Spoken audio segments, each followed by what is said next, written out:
Shalom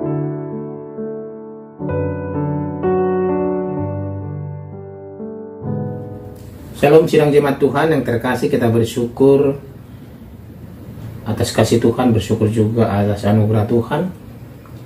Kita akan merenungkan firman Tuhan hari ini. Mari bersama-sama kita merenungkan dan belajar firman Tuhan agar iman kita bertumbuh dan kasih Tuhan melingkupi kita. Sebelum kita masuk dalam renungan kita mau memuji Tuhan dari Kidung Jemaat nomor 453, Yesus kawan yang sejati.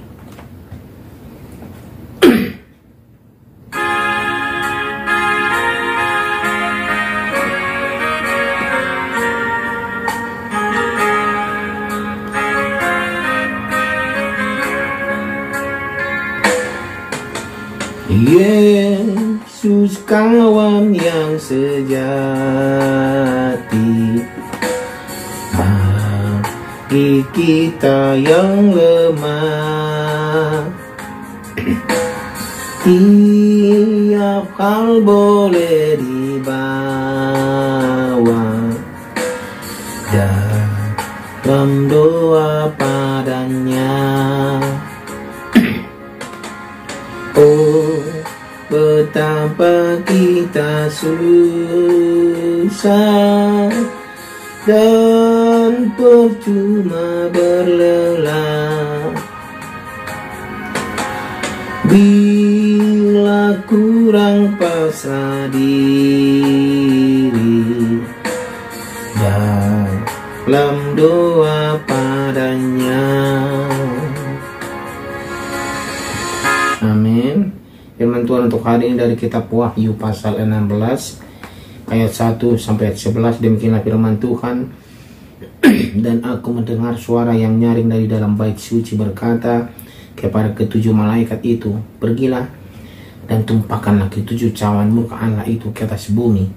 Maka pergilah malaikat yang pertama dan ia menumpahkan cawannya ke atas bumi.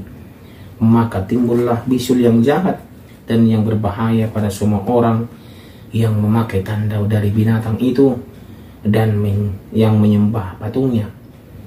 Dan malaikat yang kedua menumpahkan cawannya ke atas laut, maka airnya menjadi darah seperti darah orang mati, dan matilah segala yang bernyawa yang hidup di dalam laut. Dan malaikat yang ketiga menumpahkan cawannya atas sungai-sungai dan mata-mata air, dan semuanya menjadi darah. Dan aku mendengar malaikat yang berkuasa atas air itu berkata, adil engkau yang ada dan yang sudah ada, engkau yang kudus yang telah menjatuhkan hukuman ini, karena mereka telah menumpahkan darah orang-orang kudus dan para nabi. Engkau juga telah memberi mereka minum darah, hal itu wajar bagi mereka. Dan aku mendengar mesbah itu berkata, ya Tuhan Allah yang maha kuasa, benar dan adil segala penghakimanmu. Dan malaikat yang keempat menumpahkan cawannya ke atas matahari, dan kepadanya diberi kuasa untuk menghanguskan manusia dengan api, dan manusia dihanguskan oleh panas api yang dahsyat. Dan mereka menghujat nama Allah yang berkuasa atas malapetaka itu, dan mereka tidak bertobat untuk memuliakan Dia. Dan malaikat yang kelima menumpahkan cawannya ke atas takhta binatang itu, dan kerajaannya menjadi gelap, dan mereka menggigit lidah mereka karena kesakitan. Dan mereka menghujat Allah yang di surga karena kesakitan dan karena bisul mereka, tetapi mereka tidak bertobat dari perbuatan mereka. Demikian pembacaan firman Tuhan. Tema kita pada hari ini adalah murka wujud keadilannya. Murka wujud keadilannya. Yang jemaat Tuhan terkasih, kita tahu bahwa tidak ada seorang pun yang suka dimarahi atau kita bentak atau semacamnya gitu. Ketika seseorang melampiaskan kemarahannya kepada kita, pertanyaannya dalam benak kita adalah mengapa demikian, dan layakkah aku diperlakukan demikian, dan apakah harus saya membalasnya seperti itu. Jadi pertanyaan-pertanyaan sering kita terngiang di kepala kita kalau ada sesuatu kejadian yang tidak mengenakan dalam hati kita. Kiranya jemaat Tuhan, Wahyu 16 ini mencatat tentang kegenapan murka Allah yang digambarkan dengan 7 cawan murka yang ditimpakan atas seluruh dunia. Setiap elemen di kehidupan tidak terluput dari murka Allah di bumi ini. Laut, sungai, mata air, matahari, tahta, binatang buas, sungai yang besar dan kecil semua ikut dari murka Allah. Membaca perikop ini, pertanyaan yang bisa muncul di benak kita adalah mengapa Allah melakukan tindakan itu? Mengapa Allah menumpahkan murkanya atas bumi ini? Dan apakah bumi memang pantas menerima semuanya itu? Apakah kita pantas menerima semuanya itu? Jemaat Tuhan, dunia sudah begitu dikuasai oleh dosa, sedemikian rupa hingga mereka tidak dapat lagi menghargai kekudusan Allah, lebih memilih untuk menghujat nama Allah seperti yang kita sudah baca tadi. Mereka tertimpa oleh murka, malah mereka menghujat Allah dan menolak untuk bertobat. Jemaat Tuhan, bahwa apa yang mereka timpa itu adalah semuanya mereka tidak terima.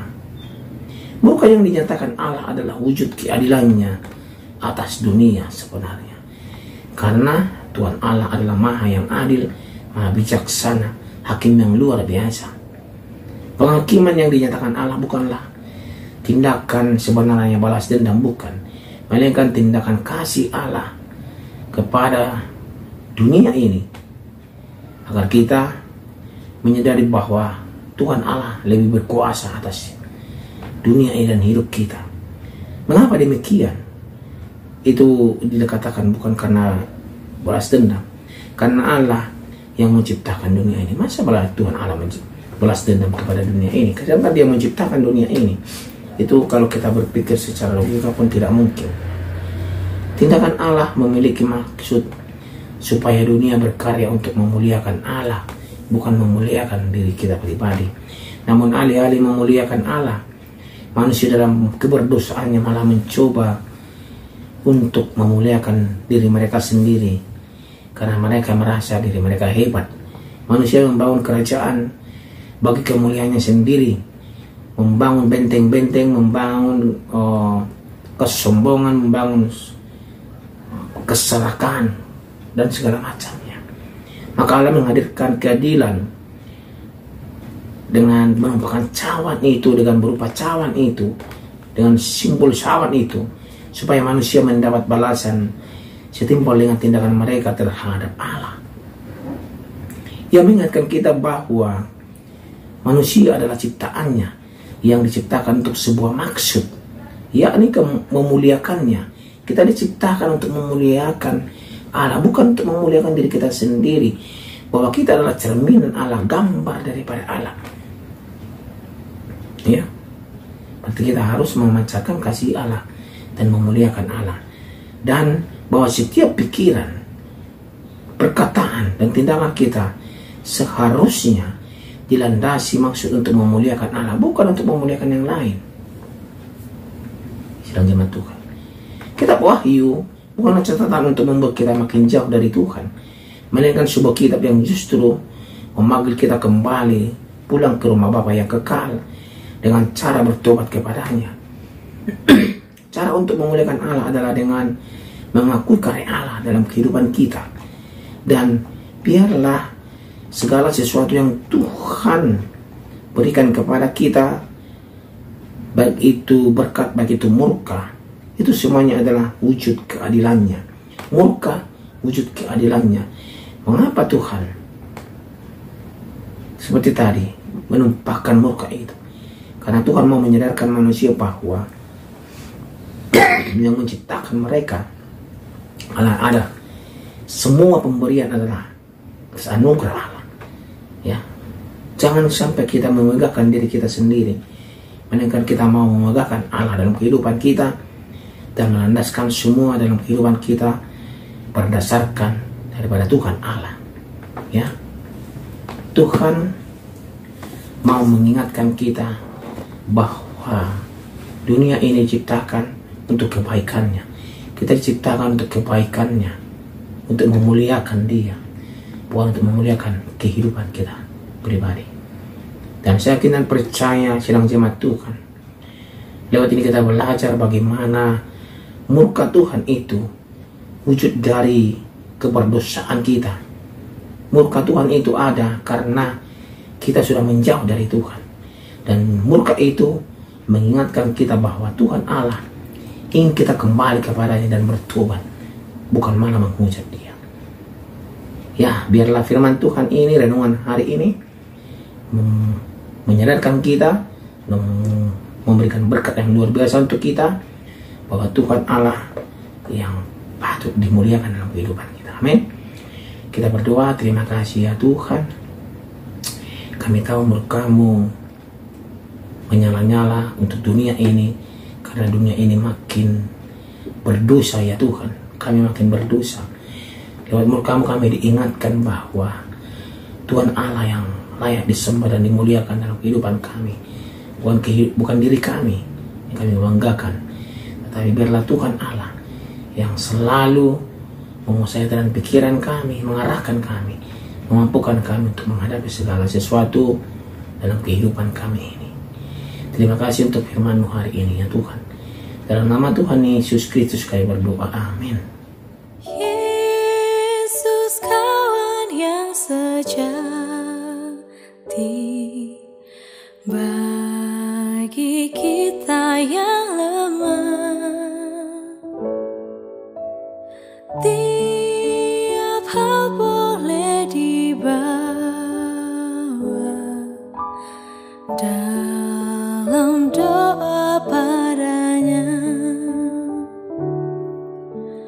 Oh, betapa kita susah